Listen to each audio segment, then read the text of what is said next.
Hi guys, welcome to ஆல்பாதி. So இன்றைக்கி வீடியோவில் பார்த்தீங்கன்னா நம்ம ஒரு ரிட்டன் கிஃப்ட் ஆர்டர் தான் பண்ண போகிறோம். ஸோ இது வந்து நம்ம பிராண்ட் ஸ்டார்ட் பண்ணோன்னு வர ஃபஸ்ட்டு ரிட்டன் கிஃப்ட்டு. ஸோ இதுக்கு பார்த்தீங்கன்னா நாங்கள் நிறைய டிஸ்கஸ் பண்ணியிருந்தோம். அதுக்கப்புறம் ஃபஸ்ட்டு பிங்க் கலர் க்ரன்ச்சீஸ் தான் பண்ணலான்ட்டு இருந்தோம். பிகாஸ் அவங்க வச்சுருந்தது பேபி கேர்ளு, அவங்க 1 இயர் பர்த்டேக்கு தான் அது பண்ணுறோம். அப்புறம் கோல்டனாக இருந்தால் காமனாக இருக்குமேனு கோல்டன் ஃபிக்ஸ் பண்ணிட்டோம். ஸோ டிசைர் சைஸஸ்லாம் ஃபஸ்ட்டு கட் பண்ணி வச்சுட்டேன். அதுக்கப்புறம் பார்த்தீங்கன்னா அதுக்கு தேவையான எலாஸ்டிக்கும் கட் பண்ணி எடுத்துட்டோம். ஸோ இது எல்லாமே பார்த்தீங்கன்னா எனக்கு ஒரு ஷார்ட் டியூரேஷன் இந்த ஆர்டர் வந்துச்சு. But okay, first return gift ஆர்டர்னால எனக்கு ஸ்கிப் பண்ண வேணாம், நம்ம எடுத்துக்கலாம் அப்படிங்கிற மாதிரி நான் எடுத்துட்டேன் இதை.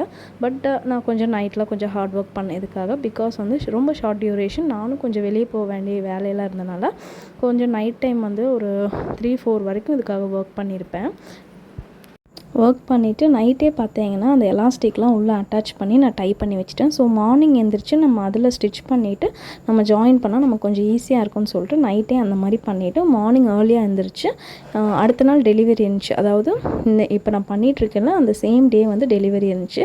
ஸோ வந்து பண்ணிகிட்டு இருந்தேன். பட் இதெல்லாம் சின்ன சின்ன ஒர்க் மாதிரி இருக்கும். பட் வந்து இதுதான் ரொம்ப டைம் கன்சியூமிங். இப்போ சுடிதார் அதெல்லாம் கூட டப்புன்னு அடிச்சிடலாம் போல இருக்குது. பட் இந்த மைன்யூட் ஒர்க் தான் வந்துட்டு அவ்வளோ டைம் கன்சியூம் பண்ணும். ஸோ இது நான் என்ன ப்ரைஸ் கொடுத்துருக்கேன்னு பார்த்தீங்கன்னா ஈச் க்ரன்ச்சஸ் வந்துட்டு 15 ருபீஸ்க்கு நான் கொடுத்துருக்கேன். ப்ளஸ் இது கூட வந்துட்டு நான் ஸ்டிக்கர்ஸ் மாதிரி கொடுத்துருக்கேன். நாங்கள் எந்த மாதிரி பிளான் பண்ணியிருந்தோம் அப்படின்னு பார்த்தீங்கன்னா 90s தீம் மாதிரி பிளான் பண்ணியிருந்தோம். ஸோ இந்த கார்ட்டூன் ஸ்டிக்கர்ஸ் எல்லாமே பார்த்தீங்கன்னா 90ஸில் வந்து ரொம்ப ஃபேமஸாக போயிட்டு இருந்துச்சு. ஸோ இந்த ஸ்டிக்கர்ஸ் ப்ளஸ் அந்த க்ரன்ச்சீஸ் தான் கொடுக்குற மாதிரி இருந்துச்சு. ஸோ அதை நான் எப்படி பேக் பண்ணியிருக்கேன்னு காட்டுறேன். ஸோ எல்லா க்ரன்ச்சீஸ்லேயும் பார்த்தீங்கன்னா நான் பெர்ஃப்யூம் பண்ணியிருப்பேன். ஸோ அவங்களுக்கு அதை அன்ராப் பண்ணுறப்பே அந்த ஃப்ராக்ரன்ஸ் வந்து நல்லா இருக்கும். ஸோ அதுக்காக அந்த மாதிரி ஐடியா பண்ணியிருந்தேன்.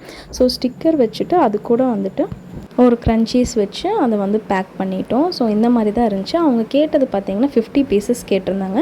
ஸோ ஸ்டிக்கர் அண்டு இந்த க்ரன்ச்சீஸோடு சேர்த்து நான் 22 ருபீஸுக்கு கொடுத்துருந்தேன். ஸோ இதுவே பார்த்திங்கன்னா ஒரு பெஸ்ட்டு ப்ரைஸ் தான்.